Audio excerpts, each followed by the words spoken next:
तो चलिए यार, आज की इस वीडियो के अंदर हम गेटर और सेटर मेथड्स के बारे में बात करेंगे और देख रहे होंगे कि हमको इनकी ज़रूरत ही क्यों पड़ी। मतलब हम ऐसे अपना डायरेक्टली काम क्यों नहीं चला सके। तो चलिए यार, शुरुआत करते हैं। और सबसे पहले मैं यहाँ पर आपको याद दिलाना चाहूँगा एनकैप्सुलेशन के बारे में। तो क्या आप एक बार अपने दिमाग पर जोर डालोगे और देख लोगे कि एनकैप्सुलेशन क्या होता है? तो बताइए मुझको, एनकैप्सुलेशन क्या होता है एक बार याद करके। मतलब जो आपने पढ़ा होगा उसको एक बार दिमाग में वापस से उतारिए। तो आपको पता होगा एनकैप्सुलेशन क्या होता था। जो आपका डेटा होता था, डेटा बोले तो जो वैल्यूज आप वेरिएबल्स के अंदर स्टोर कराते थे। जैसे कि आप किसी ऐप पर ले लीजिए, जैसे कि व्हाट्सएप ले लीजिए, वहाँ पर आपका कुछ डेटा स्टोर होगा, जैसे कि आपका नाम, आपका मोबाइल नंबर, ठीक है, ये सब आपका वहाँ पर स्टोर होगा। ऐसे ही आप अपने प्रोग्राम के अंदर कुछ वेरिएबल्स बना सकते हो, जैसे कि नेम नाम से एक वेरिएबल बना लिया, उसके अंदर कुछ वैल्यूज डाल दी, तो वो आपका डेटा ही तो हुआ।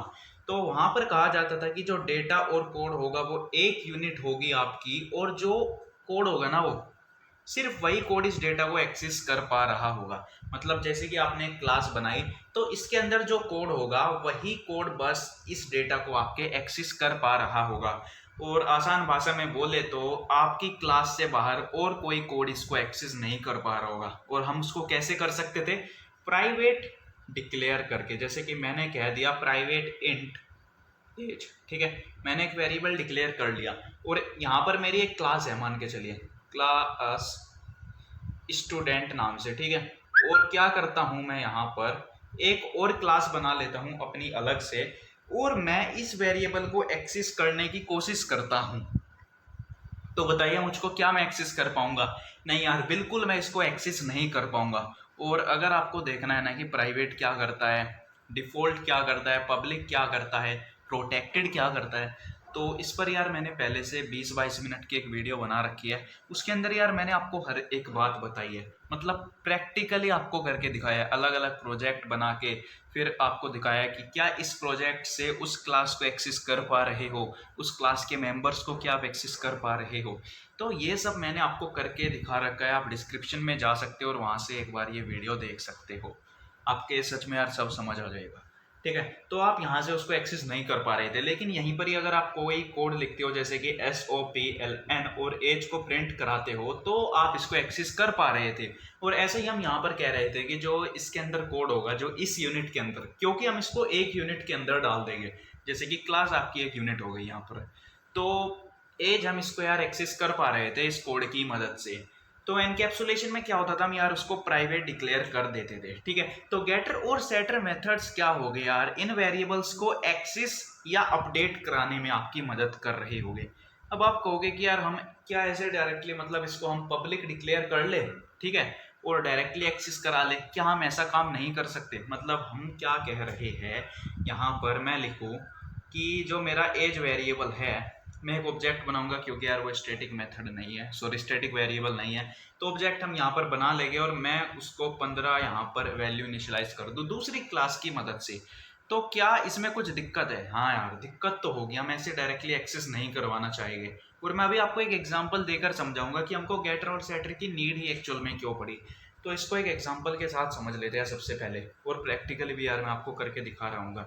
मान के चलिए आपके पास यहाँ पर एक क्लास है, ठीक है, मैं डिक्लेयर नहीं कर रहा हूँ, और इसके अंदर एक वेरिएबल है प्राइवेट इंट एज, ठीक है। चलो यार, इसको हम मान लेते हैं क्लास स्टूडेंट। जैसे कि यार आपकी क्लास नहीं होती क्या, जैसे कि क्लास स्ट्रिंग होती है आपकी एक, ठीक है, स्ट्रिंग की क्लास होती है, वहाँ पर भी तो आप ऐसे करते हो। जैसे कि आपने एक ऑब्जेक्ट बनाया string age equal to joker, ठीक है, आपने एक स्ट्रिंग बनाया और फिर आप उस पर कुछ मेथड्स कॉल कराते हो, है ना। ए डॉट कुछ भी मेथड कॉल करा देते हो, जैसे कि ए डॉट कंपेयर टू, ऐसे ऐसे कुछ भी मेथड्स आप कॉल करा देते हो। तो यहाँ पर भी हम कुछ ऐसे ही कर रहे होगे, देखना भी आप। तो हम अपना खुद का एक डेटा टाइप बना रहे हैं, ये मान के चल लीजिए आप, ठीक है। तो प्राइवेट इंट एज, और बस एक और वेरिएबल बना लेते हैं हम यहाँ पर प्राइवेट स्ट्रिंग नेम, ठीक है। तो मैंने यहाँ पर ये दो वेरिएबल बना लिए हैं। तो अब आप बताइए मुझको, अगर मैं यहाँ पर एक और अपनी क्लास बनाऊं और उसके अंदर से मैं इस एज और नेम वेरिएबल को एक्सेस करने की कोशिश करूं, तो क्या मैं उसको एक्सेस कर पा रहा होऊंगा? आप मुझको बताइए। क्योंकि यार ये प्राइवेट है, इसलिए सिर्फ ये इसी क्लास के अंदर एक्सेसिबल होंगे और हम यहाँ पर इनको एक्सेस नहीं कर पा रहे होंगे। लेकिन मैं चाहता हूँ कि यार कोई तरीका तो मेरे पास होना चाहिए। अब आप कह दोगे कि यार प्राइवेट हटा दीजिए यहाँ से, मैं कहता हूँ नहीं यार, इस तरीकों को आप छोड़ दीजिए। ठीक है, क्यों छोड़ दीजिए अभी मैं आपको बता रहा हूँ। ठीक है, एक दो रीज़न तो मैं आपको बता ही दूंगा जो आपके समझ आने लायक होगी। तो हाँ यार, आगे बढ़ते हैं।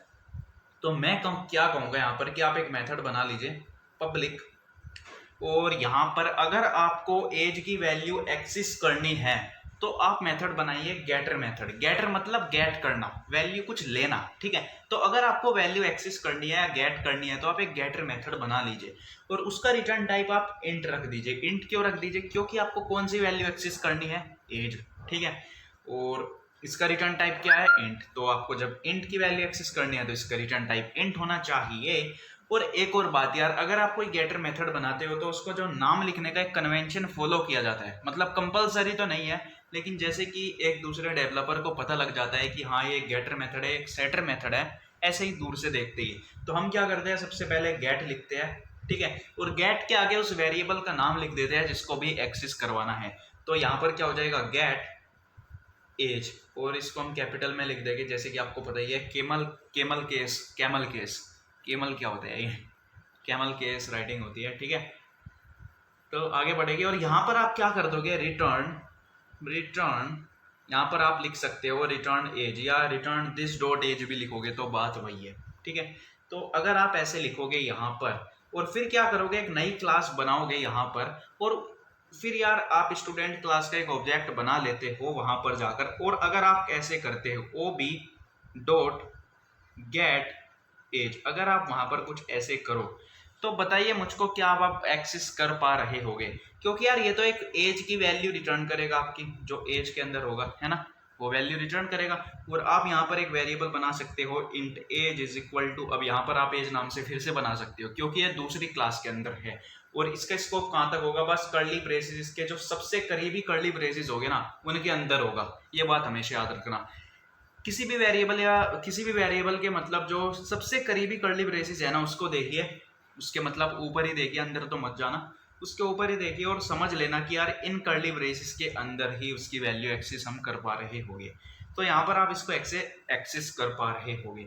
और जैसे कि यार मुझको सेट करानी है तो मैं यहाँ पर गेट की जगह लिख दूंगा सेट। ठीक है, यही कन्वेंशन फॉलो किया जाता है। तो मैं यहाँ पर क्या कर सकता हूँ फिर, अब यार कुछ सेट कराना है तो मुझको वैल्यू भी तो लेनी होगी ना, क्या सेट करानी है? तो मैं कह देता हूँ इंट एज। ठीक है, मैंने एज ही रख लिया यहाँ पर।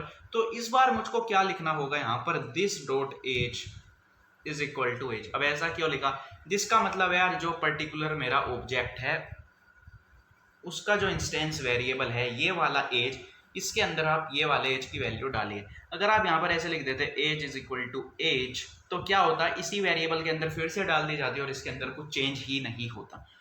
ठीक है, दिस यार जो आपका करंट ऑब्जेक्ट होता है उसकी रेफरेंस को ही बताता है। ठीक है, दिस के ऊपर यार आपको बता रखा है हमने पहले भी, जैसे कि हमने क्या किया होगा, student O B is equal to new student. ठीक है, तो आपका ऑब्जेक्ट यहाँ पर ओ बी है और ओ बी इस मेमोरी लोकेशन को पॉइंट कर रहा होगा और इसके अंदर यार एक वेरिएबल होगा एज, एक होगा नेम।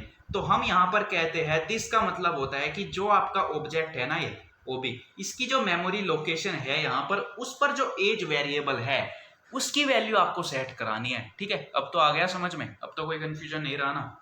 ठीक है, तो यहाँ पर इतना भी आपके समझ में आ गया। अब हाँ एक बात, तो यहाँ पर आपको ये क्या फायदा दे सकता है, जैसे कि देखिए अब हो सकता है यार कुछ लोग क्या है काफी चतुर बनते हैं, हो सकता है वे कहने लगे कि जो मेरी एज है वो -11 है।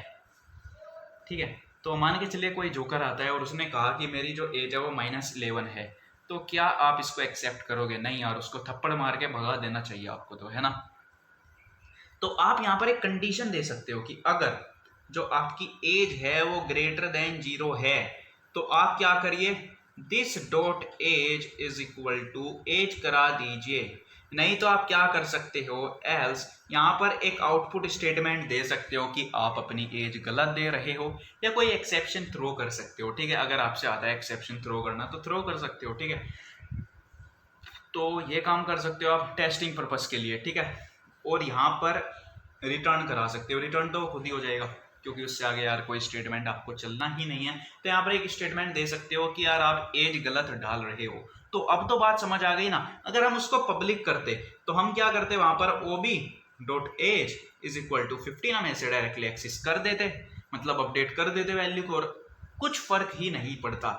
लेकिन सेट एज की मदद से हमें कंडीशन भी सेट करवा पा रहे हो, ठीक है। तो ऐसे यार यहाँ पर तो बहुत फर्क पड़ गया। तो इसीलिए कैट और सेट जो मेथड्स होते हैं, गेटर और सेटर या म्यूटेटर मेथड होते हैं, उनका हम यूज करते हैं। अब सिर्फ एक इसी यूज के लिए हम इसको यूज नहीं करते।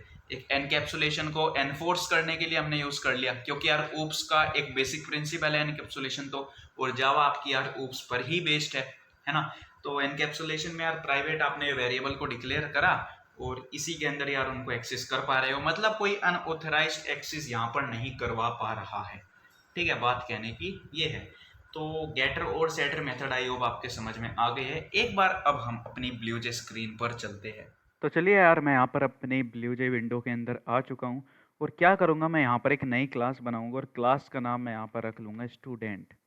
तो स्टूडेंट यार यहाँ पर तो पहले से ही है, तो यहाँ पर क्या रखे हम, यहाँ पर नाम टीचर्स रख लेते हैं। क्यों हर बार हम स्टूडेंट्स को बीच में डाले, है ना।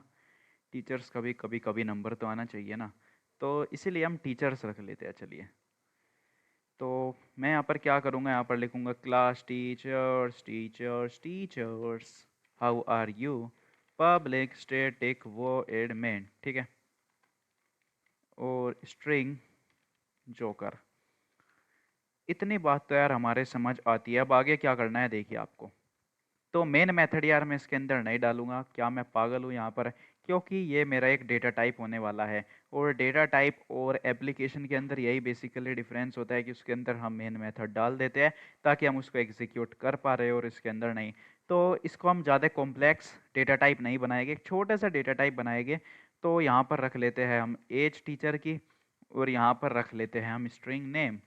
सब्जेक्ट भी रखे क्या, चलो रख लेते हैं। नहीं यार, फिर इतने ही हमको गेटर और सेटर मेथड बनाने पड़ जाए, क्या पता। तो मैं यहाँ पर लिख लेता हूँ इसके सामने प्राइवेट, और इसके सामने भी प्राइवेट, ठीक है। हाँ यार, मुझको पता है। अब आप कहोगे कि इतना छोटा कोई डेटा टाइप नहीं होता कि उसके अंदर आपने 2 वेरिएबल डिक्लेयर कर दिए। इसके अंदर यार और मेथड्स हो सकते हैं, ठीक है, और मेथड्स हो सकते हैं कि जैसे कि फीस का, या उसके फीस पेड है या नहीं है, कुछ इस टाइप से किसी भी टाइप के मेथड हो सकते हैं। लेकिन मैं यहाँ पर ये आपको समझाने के लिए नहीं हूँ, फिलहाल मैं आपको एक्सेस स्पेसिफायर समझाने के लिए हूँ। तो मैं यहाँ पर एक क्लास बनाऊँगा यहाँ पर, और डिटेल्स नाम से बना लो। डिटेल्स भी यार आपने कितनी क्लास बनवा रखी है। तो डिटेल्स ऑफ टीचर्स, ये क्लास हम यहाँ पर बना लेते हैं। Class class class class class details of teachers, और यहाँ पर हम बनाएंगे मेन मेथड, मतलब हम इसको अपनी एक एप्लीकेशन कह सकते हैं। वो हमारी क्या थी, एक डेटा टाइप था। वो जैसे कि स्ट्रिंग की क्लास आपकी एक डेटा टाइप होती है ना, है ना, उसको भी कुछ ऐसे डिक्लेयर किया गया होगा वहाँ पर उसके अंदर, मतलब जहाँ पर कोड लिखा गया होगा, ठीक है। और फिर हम वहाँ पर उसको कुछ ऐसे एक्सेस कर लेते हैं, string A B is equal to new string, कुछ इस टाइप से हम कर लेते हैं। तो अगर मैं यहाँ पर लिखूँ टीचर्स, और टीचर का नाम हम यहाँ पर लिख लेते हैं जोकर। अब यार मैं मजाक थोड़ा उड़ा रहा हूँ किसी भी टीचर का, हो सकता है हम किसी टीचर को प्यार से जोकर कहते हो, और ज़रूरी थोड़ा होता है यार टीचर बड़ा ही हो सकता है, छोटा भी हो सकता है ना। जो आपको कुछ सिखा जाए वो आपका टीचर हो गया। तो teachers joker is equal to new teachers, हम यहाँ पर लिख लेते हैं। चलिए, फिर मैं यहाँ पर क्या करता हूँ, अगर मैं यहाँ पर लिखूँ, सबसे पहले तो मैं इसको ही आपको कंपाइल करके दिखाता हूँ कि यहाँ पर कुछ एरर नहीं आया है। ये टीचर यार आपका डेटा टाइप है। जैसे कि क्या आपने कभी सोचा हो, string A B is equal to आप यहाँ पर लिख देते हो न्यू स्ट्रिंग, और यहाँ पर इसके अंदर कुछ वैल्यू पास करा देते हो जोकर, ठीक है। तो क्या आपने कभी सोचा है कि यार हमको स्ट्रिंग क्लास को इंपोर्ट क्यों नहीं कराना होता, क्योंकि यार वो लैंग पैकेज के अंदर होती है, और लैंग पैकेज आपका पहले से ही जो है इंपोर्टेड होता है, मतलब बाय डिफॉल्ट इंपोर्टेड होता है जो आपका लैंग पैकेज होता है। और ऐसे ही जो आपकी टीचर्स क्लास है वो इसी पैकेज के अंदर पड़ी हुई है। अब इस पैकेज का यार कोई नाम नहीं होता, अगर आप कोई पैकेज खुद का नहीं बनाते हो जावा के अंदर, उसको एक अननेम्ड पैकेज कहते हैं, और उससे आप क्लास को यार एक्सपोर्ट भी नहीं करा सकते अगर आप अलग से कोई पैकेज बनाते हो तो। तो यहाँ पर ठीक है, तो हमने बना लिया एक ऑब्जेक्ट जोकर, मतलब एक टीचर बना लिया जिसका नाम है जोकर। और जोकर डॉट अगर मैं यहाँ पर लिखूँ name is equal to joker, और मैं यहाँ पर लिखूँ कंट्रोल प्लस के, तो यहाँ पर आ गया कि यार ये है इसका एक प्राइवेट एक्सेस। तो मैं यहाँ पर क्या करूँगा, अपने टीचर्स टीचर्स उसके अंदर जाऊँगा, जो आपका टीचर्स क्लास है। तो वो खो गई यार, ये रही, एरो ही दिखा रहा है मुझको वो। तो मैं यहाँ पर क्या करूँगा, एक गेटर मेथड बनाऊंगा पब्लिक और स्ट्रिंग, और इसका नाम रख लेंगे हम गेट नेम। ठीक है, पब्लिक स्ट्रिंग गेट नेम। और मैं आपको यार एक छोटा सा टास्क दूंगा जिसके ऊपर आपको सोचना है थोड़ा। ठीक है, तो अभी मत जाना। मैं यहाँ पर कह दूंगा कि रिटर्न करिए आप नेम को। और एक और मेथड हम यहाँ पर बना लेते हैं पब्लिक। इस बार यार इसका जो रिटर्न टाइप होगा वो वॉइड रखेंगे। वॉइड क्यों रखा, क्योंकि यार इसको कोई वैल्यू थोड़ा रिटर्न करनी है, इसको तो वैल्यू सेट करनी है। तो हम कह देंगे सेट नेम, और हम कह देंगे यहाँ पर नेम इज इक्वल टू, मैं यहाँ पर एक वैल्यू तो लूंगा, देखिए स्ट्रिंग नेम। तो मुझको यहाँ पर दिस डॉट नेम लिखना होगा, फिर this dot name is equal to name. इसको मैं कंपाइल करूँ तो यहाँ पर कुछ दिक्कत नहीं आनी चाहिए। हाँ यार, एज का भी हम वहाँ पर बना सकते हैं, वो आप खुद बना लेना। मैं आपको यहाँ पर नेम से डेपिक्ट करके दिखा देता हूँ। तो कहाँ गई मेरी डिटेल्स ऑफ टीचर वाली क्लास। तो ऐसे तो यार हम इसको एक्सेस नहीं कर सकते हैं, लेकिन अगर अब मैं यहाँ पर लिखूँ system dot out dot print L N, यार इसमें पता नहीं क्या होता है, मेरा कर्सर खुद गायब हो जाता है। जैसे कि यहाँ पर अब कोई कर्सर ब्लिंक नहीं कर रहा है, लेकिन मैं लिख पा रहा हूँ, पता नहीं क्या होता है। तो मैं यहाँ पर लिख लेता हूँ प्रिंट एल एन। तो इस कर्ली ब्रैकेट नहीं यार, इनको क्या कहते हैं, हम डबल कोट्स को मैं यहाँ पर हटाऊंगा। और मैं यहाँ पर लिखता हूँ जोकर डॉट गेट नेम। अब यहाँ पर मैंने जोकर की मदद से क्यों कॉल कराया, क्योंकि यार हो सकता है मेरी एक और टीचर हो, teachers alien is equal to new teachers. ठीक है, हो सकता है यार मेरा एक और टीचर हो जिसका नाम एलियन हो। अब आप सोच रहे होगे कि क्या ऐसे टीचर है, नहीं यार ऐसा नहीं है, बस आपको समझाने के लिए। और मैं तो आपको पहले ही बता चुका हूँ, यहाँ पर कोई ऑफेंस नहीं है। ठीक है, तो जोकर डॉट गेट नेम अगर मैं यहाँ पर लिखूँ, और मैं यहाँ पर फिर से मुझको अब एलियन का जो है उसका नेम चाहिएगा, तो मुझको लिखना होगा एलियन डॉट गेट नेम। ठीक है, गेट नेम। अगर मैं वहाँ पर लिखता टीचर्स डॉट गेट नेम, मतलब अगर मैं गेट नेम मेथड को अपना स्टैटिक मेथड बना देता, तो आपको पता है यार इसका नाम अलग होगा, इसका नाम अलग होगा, तो हम क्लास के नाम से क्यों कॉल कराए उसको, हम तो यार ऑब्जेक्ट के नाम से ही कॉल कराना चाहिए ना, है ना।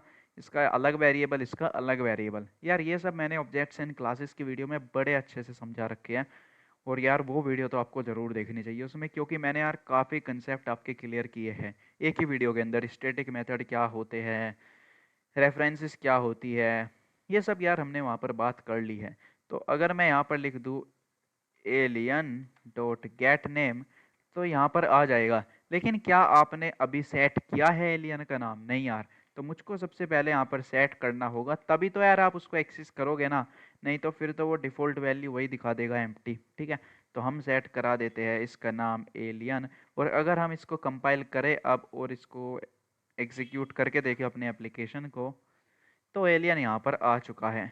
तो ये बात थी यार आपको समझाने की कि आप कुछ ऐसे यहाँ पर कर सकते हो, और तो कुछ है नहीं।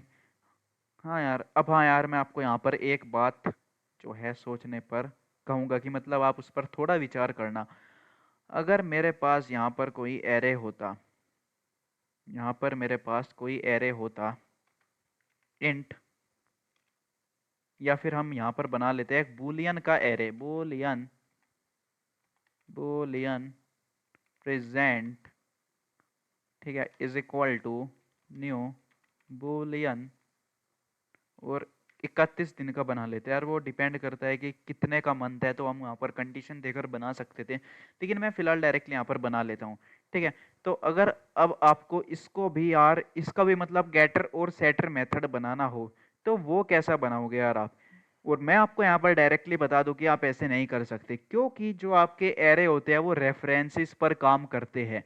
और आपको पता होगा जब आप एक एरे को दूसरे एरे में कॉपी करोगे, मतलब मान के चलिए मैं यहाँ पर लिखूँ boolean A B, is equal to present, अगर मैं यहाँ पर ऐसे लिख दूं ना, तो ये एक ही एरे पर काम कर रहे होगे, क्योंकि यार ये एक ही मेमोरी लोकेशन को पॉइंट कर रहे होगे। जैसे कि अगर मैं कहूंगा कि जो मेरा ए बी एरे है उसकी पांचवें इंडेक्स पर कुछ वैल्यू चेंज करो, तो जो प्रेजेंट को भी जो पांचवें इंडेक्स पर वैल्यू होगी वो भी चेंज हो जाएगी, क्योंकि यार ये सेम ही एरे को तो पॉइंट कर रहे होगे। इसीलिए मतलब ये एक ही एरे पर पॉइंट कर रहे होगे, कहने का मतलब ये है, क्योंकि ये सेम मेमोरी लोकेशन पर काम कर रहे होगे। जब आपने यहाँ पर कुछ ऐसे किया ना, तो इसकी मेमोरी लोकेशन यार उसके पास भी चली गई कि ए भी ये लो मेरी मेमोरी लोकेशन, और मेरी मेमोरी लोकेशन पर आपको जो भी करना है वो करो। जैसे कि आपने किसी को अपना घर दे दिया कि ये लो मेरा घर, और जो करना है आपको करो, तो अब आप उसी घर के अंदर काम कर रहे हो। ठीक है, तो अब आप बताइए मुझको इसको कैसे आप पास कर रहे होगे। मतलब मुझको आपको कहना था कि आप सोचिए, अगर आप 10th 11th या 12th में हो तो इसके बारे में मत सोचना कि कैसे आप इसको कॉपी कर रहे होगे, क्योंकि इसके लिए आपको एक अलग से मेथड यूज़ करना होगा जो आपके सिलेबस में नहीं है। और अगर आपके अंदर क्यूरियोसिटी है तो आप क्या कर सकते हो, देख सकते हो, गूगल कर सकते हो, वहाँ पर आपको मेथड मिल जाएगा, कॉपी एरे का कोई मेथड मिल जाएगा। मेरे नाम याद नहीं रहता तो मेरे नाम याद नहीं है, पर हाँ यार डेफिनेटली आपको मिल जाएगा और आप उसको कॉपी कर सकते हो। और स्ट्रिंग के बारे में भी विचार करना यार थोड़ा, क्योंकि स्ट्रिंग भी तो आपकी एक क्लास होती है, मतलब स्ट्रिंग क्लास का एक ऑब्जेक्ट ही तो बनता है। जैसे कि यहाँ पर नेम एक ऑब्जेक्ट है, तो इसके साथ ऐसा क्यों नहीं हुआ, तो इसके बारे में भी थोड़ा विचार करना। और अगर आपके बात समझ नहीं आती तो आप कमेंट करिए, मैं इस पर अलग से एक वीडियो बना दूंगा। तो अगर आप क्यूरियस है सीखने के लिए तो आप गूगल कर सकते हो, अपनी क्यूरियोसिटी को घटा सकते हो और अपना आगे बढ़ सकते हो। तो चलिए यार, बस आज की इस वीडियो के लिए इतना ही, आपसे मिलते हैं अगली वीडियो में।